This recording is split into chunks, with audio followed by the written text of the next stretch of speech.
देखो पैसे से अगर सुकून मिलता तो करोड़पति कभी नींद की गोली नहीं खाता। करोड़पति नींद की गोली खाता नहीं, बिस्तर पे पैसे लगाता और सो जाता, नींद आ जाती। लेकिन पैसे से सुकून नहीं है।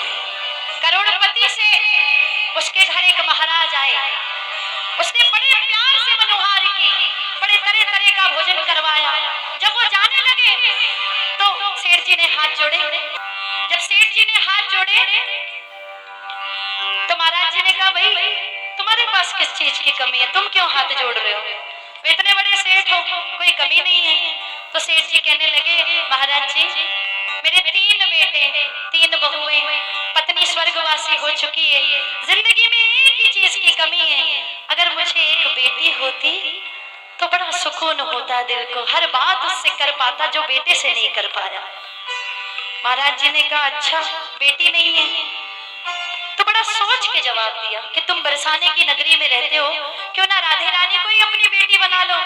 सेठ जी के मन को ये बात जम गई, उन्होंने एक बहुत बड़ा चित्र बनवाया राधे रानी का, अपने कमरे में लगवाया, और जहाँ सोते ठीक उसके सामने, जब उठते तो प्रणाम करते, सोते तो प्रणाम करते, खाते तो प्रणाम करते, कहीं जाते तो प्रणाम करते, हर बात राधा रानी से किया करते।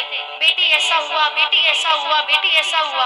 एक दिन ऐसा हुआ कि सेठ जी के घर एक मनिहारी आई चूड़ी पहनाने। 3 बहुएं थी, सेठ जी दुकान पर थे, हर साल आया करती थी। पहली घूंघट में आई, उसने हाथ बढ़ाया तो मनिहारी ने उसे चूड़ी पहनाई। दूसरी आई, दूसरी ने हाथ बढ़ाया तो उसे चूड़ी पहनाई। तीसरी आई, तीसरी को चूड़ी पहनाई, और पोटली बांधने लगी तो चौथा हाथ आगे आ गया।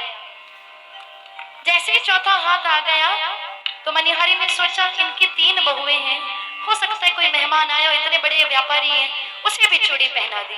पोटली बांध कर गई सेठ जी की दुकान पर और जाकर मोल मांगा। जब मोल मांगा तो सेठ जी ने कहा, हर साल इतना देता हूँ, अब की बार ज्यादा क्यों? तो मनिहारी कहने लगी, अब की बार 3 को नहीं, मैंने 4 को चूड़ी पहनाई है, 4 का मोल लेके जाऊंगी। सेठ जी ने खूब बहस की, लेकिन मनिहारी नहीं मानी, बिना मोल लिए चली गई, लेकिन मोल लेके नहीं गई 3 का। सेठ जी घर आए, सबसे पूछताछ की, सबने कहा हमें नहीं पता, हमें नहीं पता चौथा कौन था। तो जब रात को भोजन करके सोए तो स्वप्न में राधा रानी आई, कहने लगी, बाबा बहुओं को चूड़ी पहनाना याद रह गया, इस बेटी को बेटी बनाकर चूड़ी पहनाना भूल गए। सेठ जी रोने लगे, नींद में अश्रुधारा बहने लगी, जागे, फटाफट खड़े हुए, भागे मनिहारिन के घर, जाकर दरवाजा खटखटाया। जैसे ही मनिहारिन ने दरवाजा खोला तो चरण पड़ गए, तेरे भाग बड़े, जिसे मैंने बेटी बनाया उसका दर्शन तूने पाया।